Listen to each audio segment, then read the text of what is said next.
This is Bring the Love Back with your host, Peyton Stack.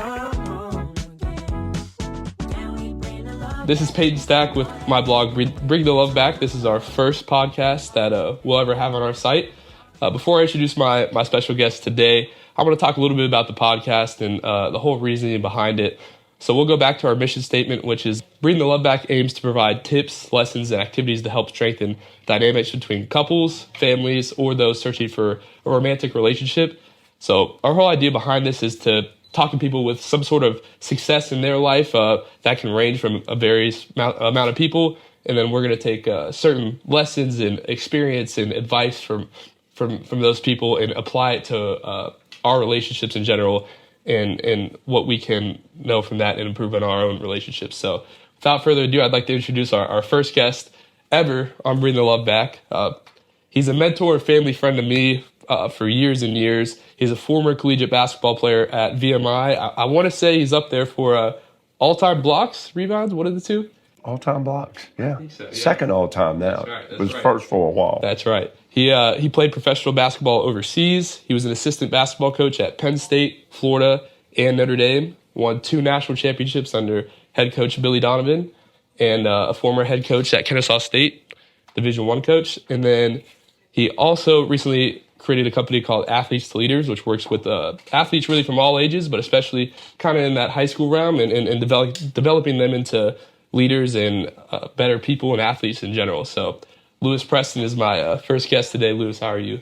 Hey, first of all, thank you for having me, and I'm very, very happy to be here with you. Yeah, of course. How have you been? You just got back from Jacksonville, right? Yeah, we decided to take on a new venture outside of Athletes to Leaders. I'm helping at Holy Innocents Episcopal School this year with their girls varsity team. So we just came back from Jacksonville.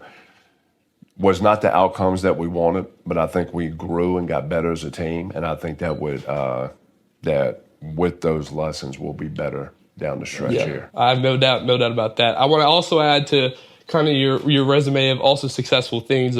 You've raised 2 great daughters. I grew up with them. They were both tennis players just as me. So I want to applaud you for that. I haven't seen them in a while, but hope to see them soon. Yeah. But switching things kind of towards some of the topics today that we'll go over is I first want to talk about that you're a national championship level winning coach. You won 2 with Florida.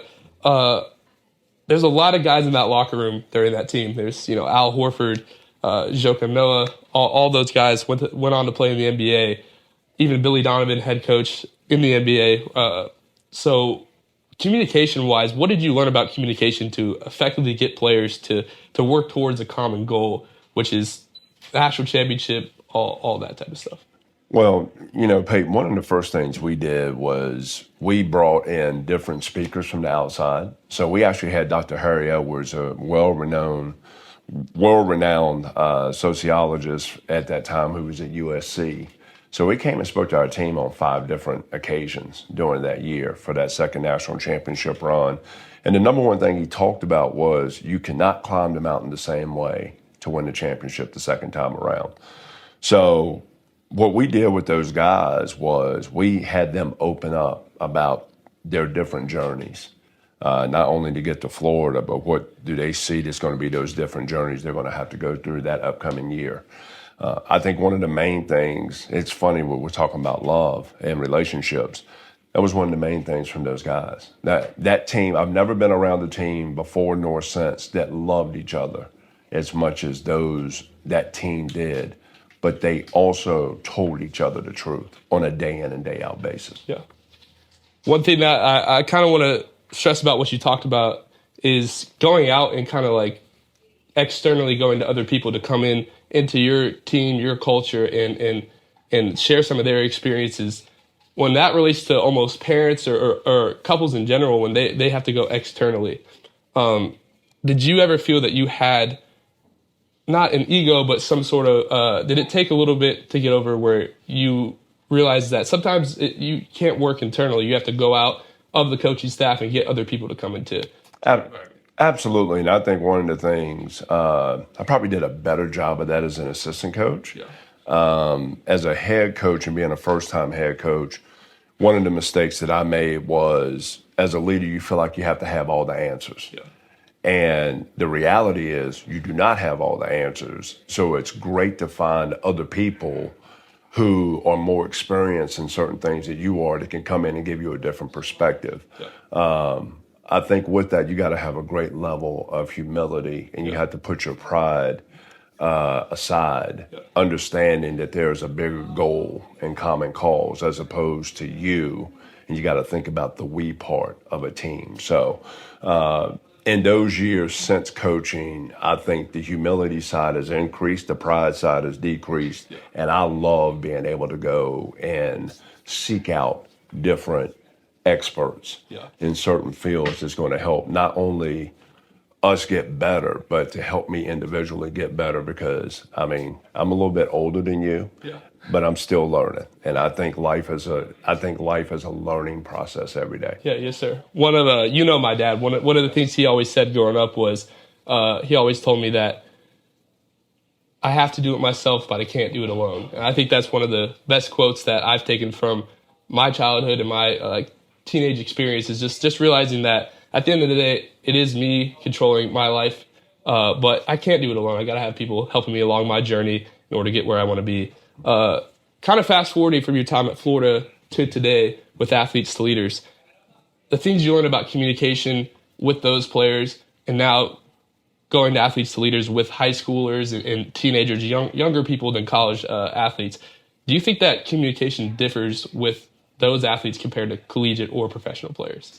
I think the communication is different today because back in 2007, 2008, you didn't have smartphones, right? So the communication is different. With smartphones today, there's more things that are done through the phones than ever before. And I will arguably say the cell phone is one of the three greatest inventions, but it is the worst invention when it comes to communication, because most people would rather text than to sit down and have a face-to-face conversation to deal with a variety of different things, success as well as conflict resolution. Yeah, I agree. And you brought up you're working with Holy Innocents basketball. Are you working with both boys and girls, or just girls? Just girls. Just girls. Okay. Girls. It's the first time I've ever done it. That's awesome. Yeah. And that brings me to my next point.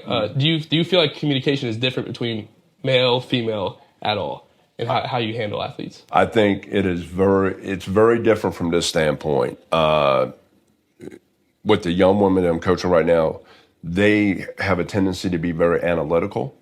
So in the process of being analytical, you kind of got to break down things in a different way. I think in certain instances with guys, they will listen to a certain point and they just say, well, I can just go break off and do it myself. What is the great part about both of them? If you can get them to hone in and truly listen to what you're trying to tell them and be able to answer the why. Probably a great thing over the course of the last 15 years. Your generation, Gen Z, ask more questions of why. And once you explain the why and you can have that epiphany, that light bulb moment, you go out and do it. And you do it well. Yeah, definitely. Specifically with athletes in college at the professional level, there's obviously a lot of room to grow, develop more at that level. But when you're dealing with athletes in high school, a lot of these young kids they really have to develop as people. So from your experience, what role do you think parents of players and kids in general play in the development of their children? Well, I will put two hats on. I'm going to put the father hat on first, having raised two daughters that played tennis and actually played with you, Peyton. One of the main things was I did not live vicariously through my girls. What I wanted to do, I had accomplished. Okay? So I got to look at it from a different perspective of there wasn't a lost opportunity in sport that I'm now going to put the pressure on my kids to kind of satisfy, a hunger that was still inside of me. The great thing about it was the fact that we played two totally different sports. If my girls would have played basketball, it may have been different. But the fact that they played tennis, it gave me an opportunity to kind of see the game from a completely objective and different perspective, and to basically talk about energy, effort, enthusiasm. How are you working together on the court? How are you moving from point to point? Because I think one of the things about tennis that's pretty cool. And you playing both the singles and double side. In singles, it's you, the opponent, and yourself. Yeah. So you have to, from a mindset perspective, figure out when things are going well, all right, how do we keep it going? Yeah. When things are not going well, what can I do to change up?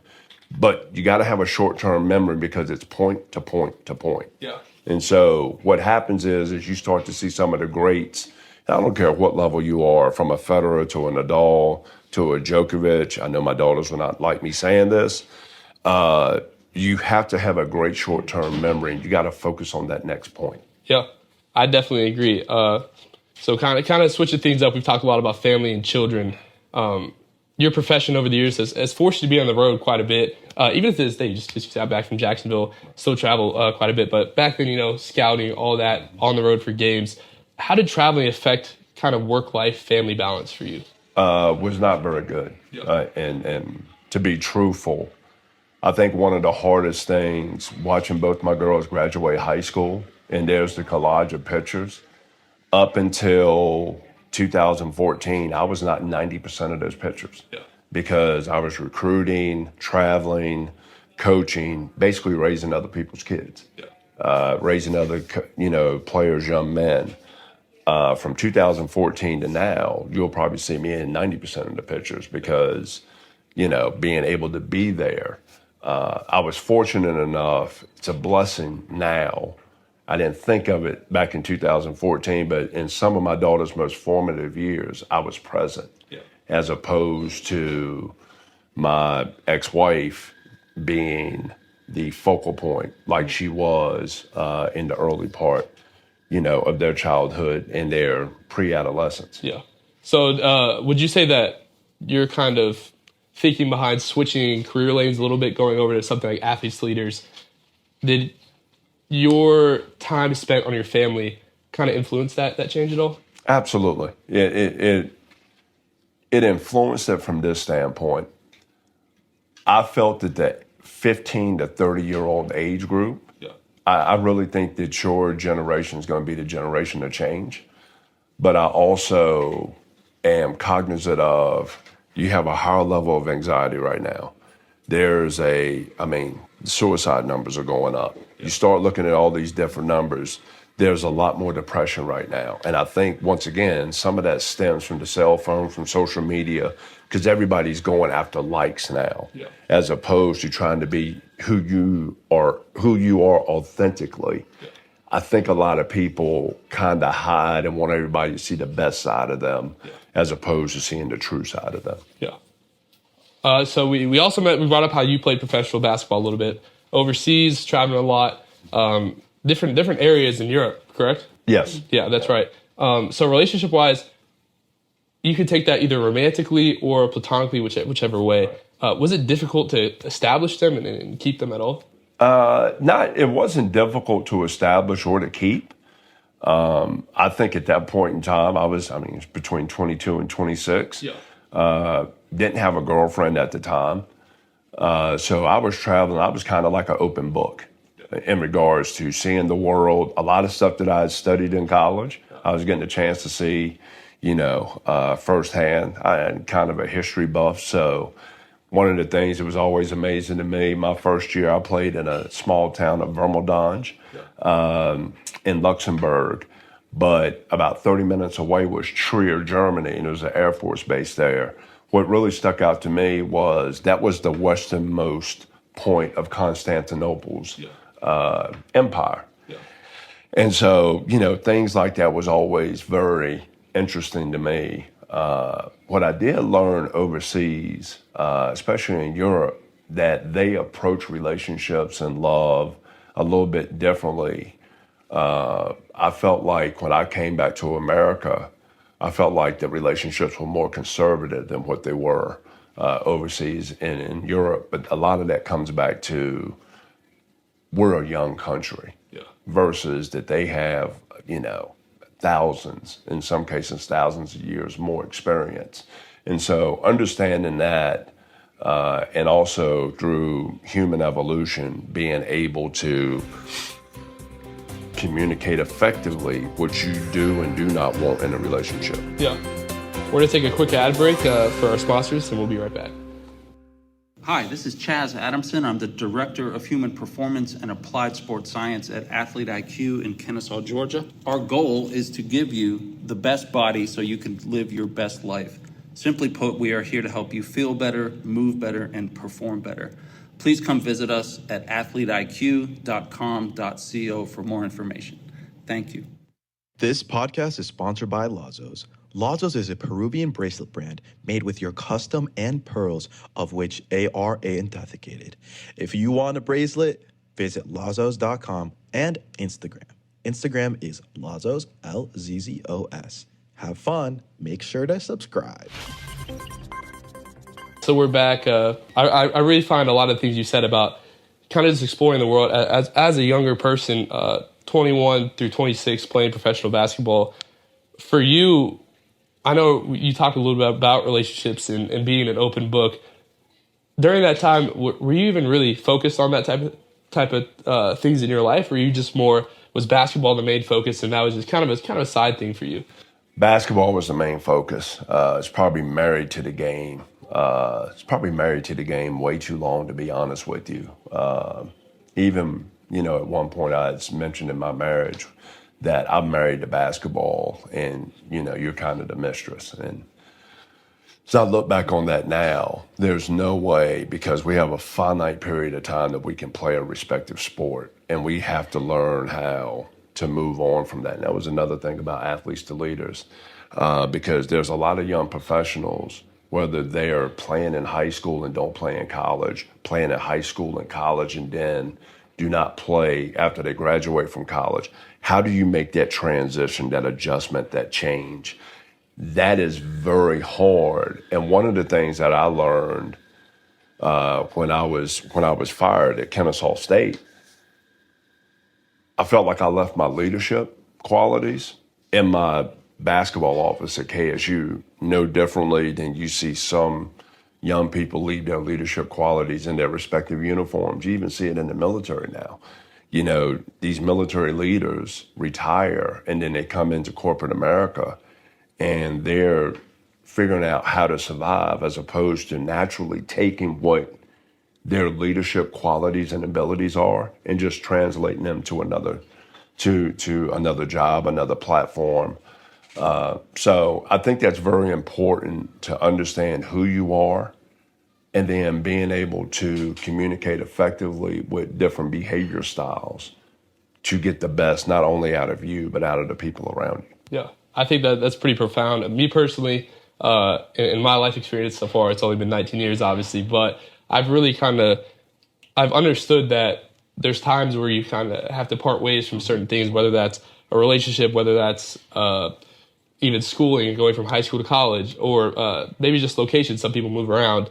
And I really found that earlier in my life, there was a lot of times where I kind of lost myself for maybe months, weeks, maybe even a year. But now that I've gotten older, a big part is kind of finding out how to not lose yourself and realize where you come from, your roots, and the person you've become, and how to keep going. Which something on my site that we really haven't dove into much so far is going separate ways, which you've already brought up a little bit, but just kind of taking more of a closer focus into that. What's something that you've struggled with about learning or knowing when to move on? I'm going to go back to October of 2020, and it's going to be very personal here. It was our two daughters that told us, my ex-wife and I, that it was okay for us to get divorced. And that was really hard for both my ex-wife and I, because there were some things that our daughters had seen over that course of time that was not good, that would get them to the point to where they're like, you two need to move in different directions. In October 2020 was the hardest thing ever. And February 1st of 2021 was the second hardest day of my life. First hardest day of my life was saying goodbye to my mother. That I don't think I was a harder. And then telling the person who's loved you unconditionally it's okay for them to die. I think the second thing, I sat in the law office 30, maybe 45 minutes, and I really didn't want to sign those papers. But I thought about the amount of emotional damage, psychological damage that I had inflicted on my ex-wife now at that point in time. And I thought it was great that she needed a break, a fresh start. I needed a fresh start. Fast forward to where I'm sitting with you now. I don't think I have a better relationship with my daughters than I do now and have ever had at any other point. The fact that my ex-wife and I are cordial with each other and still consider to be friends, despite the fact that we were married for a little bit over 20, we were together for almost 25 years. But there was a lot of growth, a lot of maturity, a lot of humility that had to come through that to get to this point. Another thing that I want everybody to understand, you can't hold on to the bitterness forever, because eventually holding on to it, it only hurts you. You can forgive, but you can never forget. But with that forgiveness, you have to be able to move on with it. Yeah. One thing I just want to point out, I really appreciate your vulnerability today. It's something that we can all really learn something from. But I also want to point out that anyone listening to this, I don't want anyone to think that this is kind of like heavily scripted or that we don't have these type of conversations. We've been having these conversations for going on probably 4 to 5 years now. Yeah. Ever since I started working with you back when I was a sophomore in high school, right before COVID hit, my dad had gotten you to help me out with kind of thinking through tennis more of a mental aspect. And later in high school, I kind of, I struggled with wanting to pursue tennis at the collegiate level. So at the point where I decided not to, we still decided to meet and work on my growth as a young man and into the person I am today. And speaking of which, a big part of my growth came during COVID. And you spoke a little bit about that during October 2020. I know that you talk about relationship wise, but you personally with kind of mental health and approaching that during COVID and what you've learned to this day, what type of advice can you offer? I think the main piece of advice, and I'm going to actually use you as the example. When COVID hit, I think for Gen Z, and with what we do with athletes to leaders, some of the things that we learned is with the kids, truly, the pandemic helped y'all slow down. You got to eat at the dinner table. Yeah. You got to have some comfortable and uncomfortable conversations. I remember some of the conversations that you had that were uncomfortable with your dad. But with that, you came and got a greater appreciation for music, for wanting to get in the studio to make beats. You've passed on through YouTube different things for me to listen to. And what I saw through you was an opportunity to grow. And with that growth, it helped you to kind of prioritize what you wanted to do, which has led you to what you're doing today. As I start to look, now that we're on the backside of it, I think from a child perspective, from anybody, teenagers, that going from that 15 to 30-year-old, I think y'all are probably more comfortable in your skin than you've ever been, minus the social media aspect. I think for us as parents, I think on the backside of this, we've tried to speed everything up now. Yeah. And I'll give you a great example, using sports as the backdrop. Sports right now is over $20 billion a year industry, youth sports. By 2027, it's going to be over 60. So basically what that's telling you is that the parents feel like we missed out on 18 months to 2 years, and we got to try to get it all back yesterday. Yeah. any great thing that you do in life is a process. And you have to understand with the process, there's going to be ups and downs. And you've got to take the sunshine and the rain. And with that sunshine and that rain, you grow into and blossom into that genuine and authentic person that you want to be. Yeah. Two things that stuck out for me from what you just said is number one, whether it's being a parent or being a partner to someone else, you can't be afraid to have those tough conversations. You got to be able to have them. You got to be able to address things, because I feel like running away from those types of things only either deepens the wound, or it just doesn't really make anything productive. And there should be some sort of growth in any relationship. Absolutely, it should always be growing. And then second thing that you kind of talked about was being able to focus on what you can control and all the things that come with growing as a person, like you said. So that leads me to one of my next things, which, working with you over the years, one quote that has stuck into my head for years and years, and I'm even considering getting maybe like a tattoo of it somewhere on my body, because I love this saying. I've told at least 4 or 5 different people that come to me for advice regarding their relationship this exact quote, which is control the controllables. That's a huge thing that you've always stressed. When did you feel like you first learned to do that? After I separated from my ex-wife. Yeah. Because I'm a natural control freak, and I want to try to control the entire environment at all times. And the reality is you cannot. But on the backside of controlling the controllables, another great quote that I've always told you, nobody can make you feel inferior without your consent.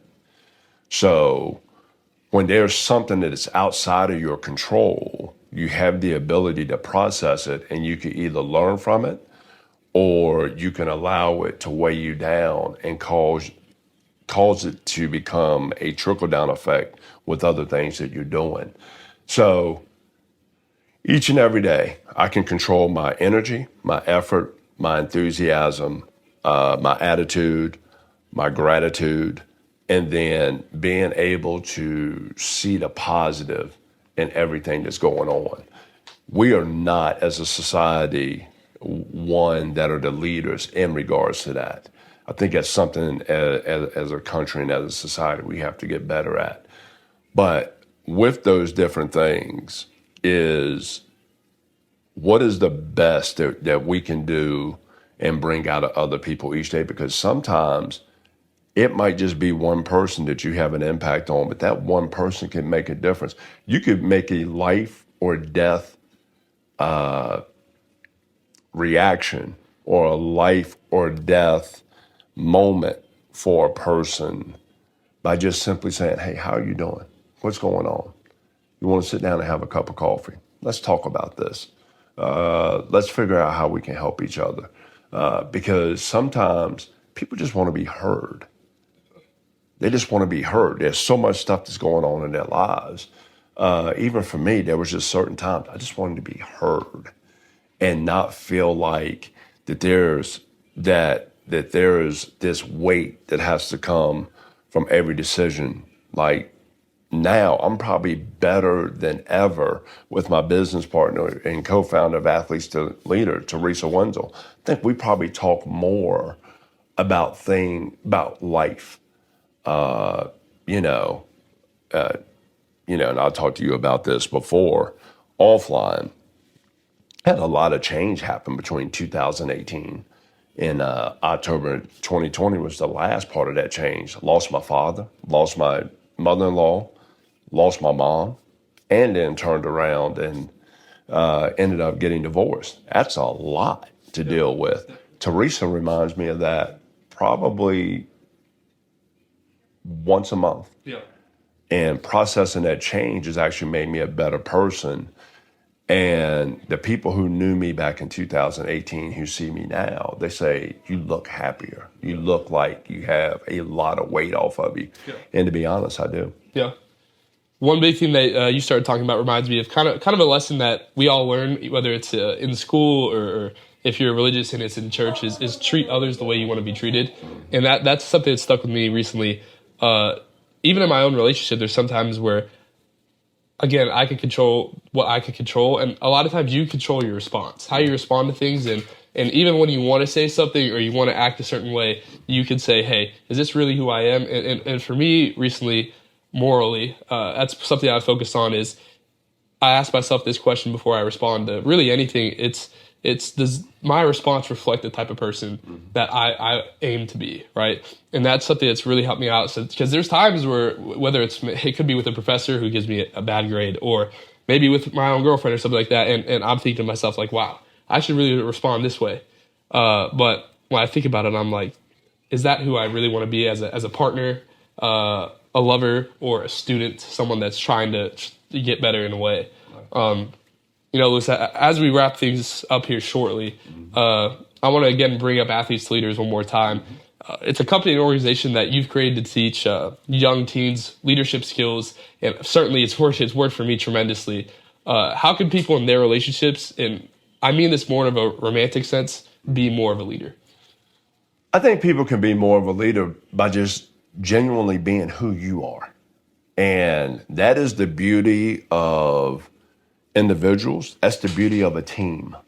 One of the reasons why I made the decision to help at Holy Innocents Episcopal School was to have an opportunity to be around Gen Z, the front end of Gen Z, but also being able to watch these young people grow. One of the main reasons why I coached in college for years, I always used to tell people, I loved being a conduit between adolescence and adulthood.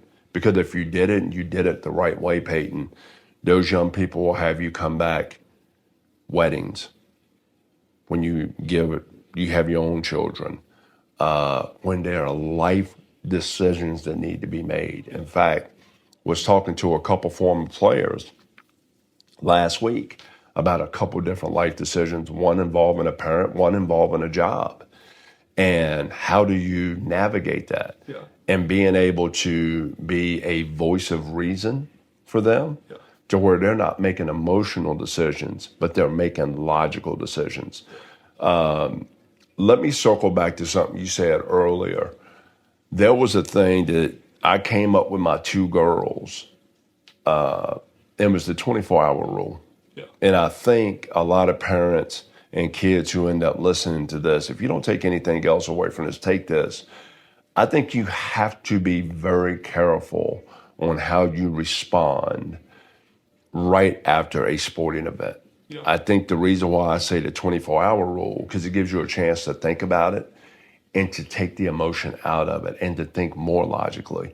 When there's emotion involved, there's some things that could be said in an emotional state that you cannot get back, but it can have a negative impact on that relationship for the rest of those perceived lives. Yeah. I only know that because I said some things in my marriage, right, that had a negative impact to the point to where we had to get divorced. Yeah, I definitely agree with that.